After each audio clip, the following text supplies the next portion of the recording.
Ladies and gentlemen, welcome back to the channel. Today's video is meant to be an episode of the back pages, and using the bit of sponge between my ears, I've tried my best to make it back pages that isn't the back pages. We've had a bit of an issue this morning, so we're going to roll with this and hope that it turns out okay. I'll explain everything after the intro.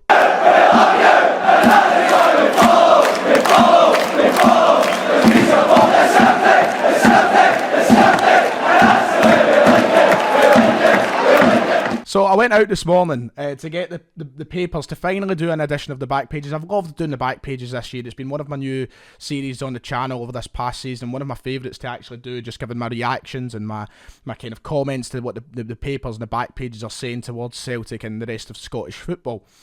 But I went out this morning, I got myself my two papers. I got myself the Mail and the Express. And I came in, sat down, opened the papers to see what I'm going to be talking about, and there is absolutely nothing on Celtic. Not one story on Celtic. It must be a record this season for there not to be a disastrous story about Celtic in the papers for me to talk about. Now, you know, you could be sitting there as a non-Celtic fan saying, well, that's good, sit and talk about everything else. Talk about St Johnstone, get to the cup final. Talk about Ali McCoist's column on Alan McGregor. Or Christ, even talk about Nicola Sturgeon on the front pages. But no, it isn't the same. What is there for me to clickbait there? What is there for me to talk about? That's a heavily Celtic-watched channel. It's not going to pull in the same amount of views. Of course, a lot of these stories are very interesting today, and I'll have a read of them later on, but we don't have anything about Celtic. What do we do in this situation? Well, let's make our own edition of the back pages. Let's head about the internet and see what stories are dominating the online back pages, the sports columns. There's one I want to talk about straight away, and it involves UFC superstar, yes, Conor McGregor. So Conor McGregor put up a tweet last night. I think he was asking for a Q&A with fans. And I just missed this. I must have just went to bed. I must have just finished work or something when I missed it completely. It was around the back of midnight, I think. And someone asked him, has he ever thought about buying a football club? And in that tweet, he spoke about his prior intentions to buy shares in Celtic, which I'm sitting here like, oh Christ, God help us all. Now, obviously, this is a bit different from what we usually speak about in the channel. If we're ever talking about the board, it's usually us having a bit of a complaint about the way we're not spending enough money in the transfer market, about the way certain things are being run. We never really talk about the acquisition of shares to anybody or anything like that on this channel. I'm never one to sit down and pretend I know the first thing about business. I don't have two pennies to rub together. Ultimately, I don't have a clue. I'm not a shareholder at anywhere. I'm not a shareholder at Celtic. I'm certainly not going to pretend that I know the ins and outs of the way the business is run when it comes to shareholding and all the rest of it. But Kieran Tierney. Why am I saying Kieran Tierney? What? But Conor McGregor in this tweet last night saying he was certainly interested in acquiring a sports team at some stage. Both Celtic and Manchester United are teams I like for sure. A conversation came up regarding Celtic, to be honest, to acquire shares from Dermot Desmond.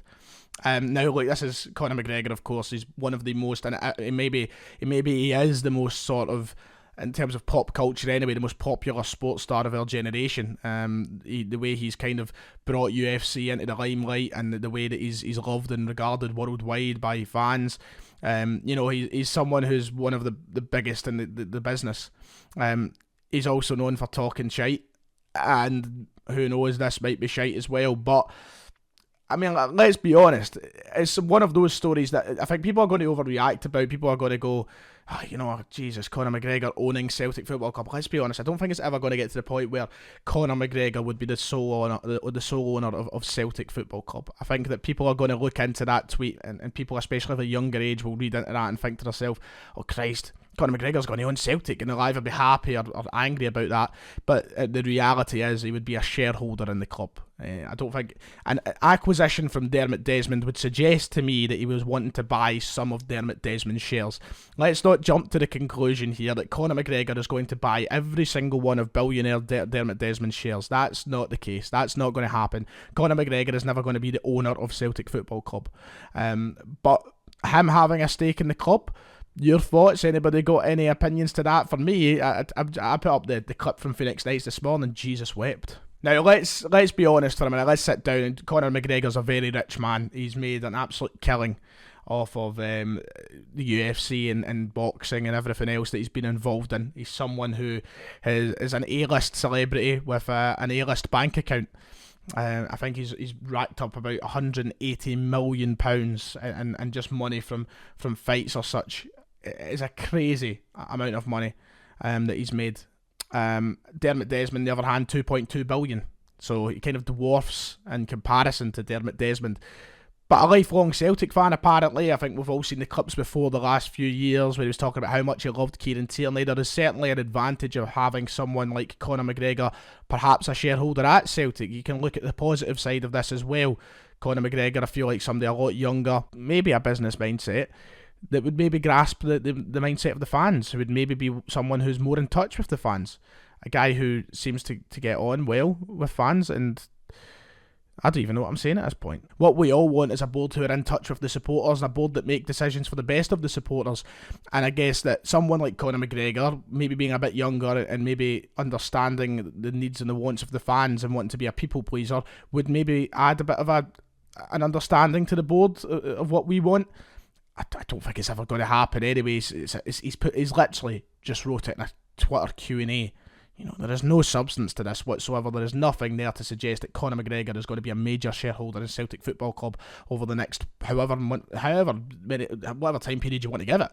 It's nothing there to suggest it's actually going to happen. He's put up a daft tweet, for God's sake. But it certainly is interesting, and we'll see if anything comes from it.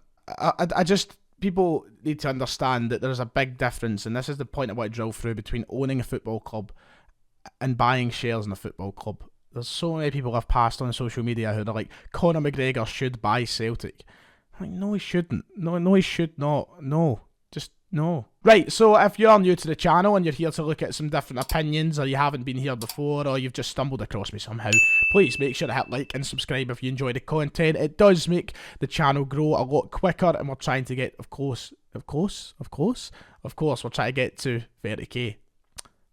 Got there in the end. Second thing we're going to talk about then, the second kind of news story related to Celtic, would be the fact that Scott Brown is coming up for his final game at Celtic Park on Wednesday night. The tributes are now pouring in from Celtic fans around the country, outside of the country, of course, over in Ireland and such. But we've seen it at Celtic Park firsthand. The club have allowed fans to come down with bits of memorabilia, shirts, flags, etc., to kind of pay tribute to Scott Brown in his last home game.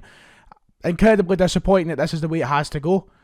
You know, if you think back to a matter of a year ago, you know, Scott Brown, if he was to end his career the 9-in-a-row captain, it would have been magnificent. I think we all had this dream that he'd be ending his career the 10-in-a-row captain.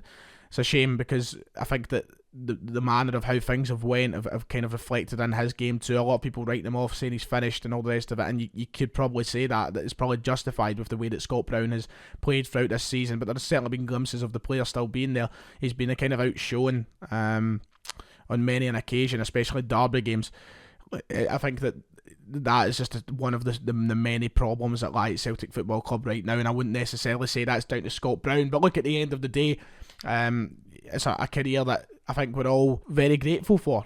Celtic fans have got to be absolutely grateful for everything that Scott Brown has gave to the club. I think that he deserves a big send-off on Wednesday, and it's a shame that we can't be in the stadium. Granted, this season, the way it's went, I'm kind of glad I've not been in the stadium, but I always had this dream that would be clapping Scott Brown off the park and would be, you know, giving him a big hero's farewell, and for the fact he's just going to be in front of the Celtic TV cameras with no one in the ground. It's really heartbreaking in a sense, because he gave so much to the club, and you feel like you want to give it all back, and a few signed shirts down sitting in the seats don't feel like is what he merits. He merits all of us singing his name in the stadium one last time. I hope everybody gets the chance to give a fitting tribute to him, and I think we've all said our thanks and whatever on social media and all the rest of it. It's a really weird one. It's still, imagine, no matter how bad we've been this season, how bad Scott Brown's been the occasion this season, it's hard to picture a Celtic without Scott Brown. It's hard to think of Celtic moving forward with no Brown there, because he's been the kind of lifeblood of Celtic for the past 10 years. And even beyond that, since he signed back in 2007, you know, he's been such an integral part of the team, and he's just going to be so hard to replace. You know, having a leader like that, a player built like that, it's not easy to come by in the modern game. And I think it's important to have somebody like that. People have their opinions of Scott Brown left, right and centre. We all know that. Non-Celtic fans have distinct opinions on Scott Brown. But the reason they have that is because of the player Brown is, the personality he holds in the game, the place that he holds in the game, and the success that he holds in the game. Scott Brown has forged everything through hard work, dedication, leadership, all these buzzwords. Scott Brown's done it, and you can really appreciate that. We're going to look through the papers nonetheless just to end off the video and see what they are saying in relation to the rest of the league, because I do like giving my opinion to all the different things anyway. Of course, dominating the back pages is Callum Davidson and the great work he's been doing at St Johnstone this season. Yet another cup final, 2 cup finals, and the chance to win a rare cup double for St Johnstone. I mean, you do that, kind of, Rangers fans would think to themselves, they thought 55 was special. This guy going to win in a cup double with St Johnstone. What an absolute trooper of a man, what a hero, what a record. But of course, a tough final ahead. Hibs and St Johnstone will be a really good game. I'm looking forward to watching it. In fact, part of me does want to see St Johnstone win that double, I must admit. I think it would be nice.